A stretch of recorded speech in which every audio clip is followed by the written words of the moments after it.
This has been one of the wildest weeks in Rivian news in a very long time. Rivian's sister company also revealed far more than just an e-bike. Rivian announced significant layoffs. RJ stepped into another leadership role. A new software update dropped with Halloween mode included. And California's Department of Transportation made a massive investment into Rivian. There's a lot to unpack that you won't want to miss. Now let's dive in. First up this week, you might remember Rivian's micromobility spinoff also. Up until now, all we really knew was that they were working on an e-bike. We had a few leaked images, but no real details. That's changed this week. Also officially unveiled their first e-bike, now available for pre-order with deliveries expected to begin in spring of 2026. Their e-bike is called the TMB, short for Transcendent Mobility Bike, and it's a unique software-defined bike with some seriously impressive tech. At its core is a pedal-by-wire drivetrain called Dream Ride, which delivers up to 10 times assist, an incredible 180 Newton meters of torque, and even regen braking in a bicycle. But what really stands out to me is its modularity. The top frame pops off using a magnetic connection, letting you quickly swap between commuter, cargo, or family configurations within seconds. And just like Rivian's vehicles, it also receives over-the-air updates and offers up to 100 miles of range depending on which battery you end up choosing. And even better, your battery doubles as a portable power bank that can be removed from the bike to charge things like phones, laptops, whatever you have. And if you run out of juice, just top it up with a USB-C charger. And that's not all. Alongside the e-bike, also teased two TMQ electric quads, one consumer version and another built with Amazon for delivery purposes. Honestly, they look straight out of a Pixar movie.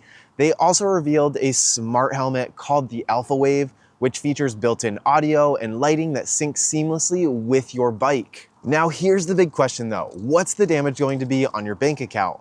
The launch and performance model of the TMB will cost $4,500, while a more affordable version with around 60 miles of range has a price still to be announced. Also plans to host demo events soon, so if you're curious about getting hands-on, make sure you subscribe to my channel. I'll be covering those when they happen. I also plan to put together a deep dive video to nerd out on all the specs once I've wrapped my head around everything that they revealed. But my question to you, what do you think about the price? Is $4,500 too much for an e-bike like this, or do you see it as a steal for what you're getting? Next up, we need to talk about something that's not so great, another round of layoffs at Rivian. Before diving in, I want to pause and acknowledge that this is never an easy topic. These aren't just numbers on a page. This is about real people with real families who are suddenly facing uncertainty. My hope is that everyone that's impacted is able to land on their feet quickly and find new opportunities ahead. According to the Wall Street Journal, Rivian is cutting more than 600 jobs, about 4% of its workforce, as part of what CEO RJ Scaringe called a structural adjustment. The move comes as the EV market cools and Rivian braces for the end of the $7,500 federal tax credit, which is expected to hit demand across the board. The company has also trimmed its full-year delivery outlook slightly, now aiming for around 41,000 to 43,000 vehicles, even though Q3 deliveries actually rose by 32% year over year. Rivian says that the cuts will help streamline operations and focus resources as they gear up for the R2 launch in 2026. It's a reminder that even as production ramps up, profitability and efficiency are still front and center. Now, because of these cuts, RJ is taking on yet another responsibility.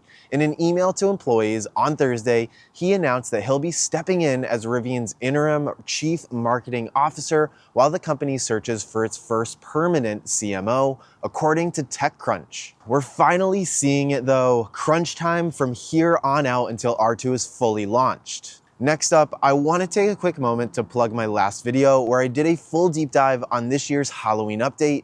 You can check that out right here. And if you missed everything included in Software Update 2025.38, make sure to catch last week's news update video, which I've linked in the description down below. All right, now to wrap things up, according to Rivian Tracker, the California Department of Transportation has ordered more than 600 Rivian R1 vehicles, making it one of the largest public sector Rivian purchases to date. This order includes both R1Ts and R1Ss, which will be deployed across the state. And honestly, it just makes sense. California is ground zero for Rivian right now. When I visited earlier this year, Rivians were absolutely everywhere, and the data backs it up. The R1 is currently the most popular luxury SUV in the state. Do I think other states will jump in right away? Probably not, but hopefully this serves as a great example of how government fleets can start adopting EVs like Rivian when the timing is absolutely right. But that's it for this week's Rivian news. If you found this helpful, make sure that you like, subscribe, and hit the bell so you don't miss the next update. Next week, I'm hopefully going to be sharing a new product that I just got from Hest for camping, so you'll definitely want to stick around. Thank you so much for watching, and remember, adventure is always out there.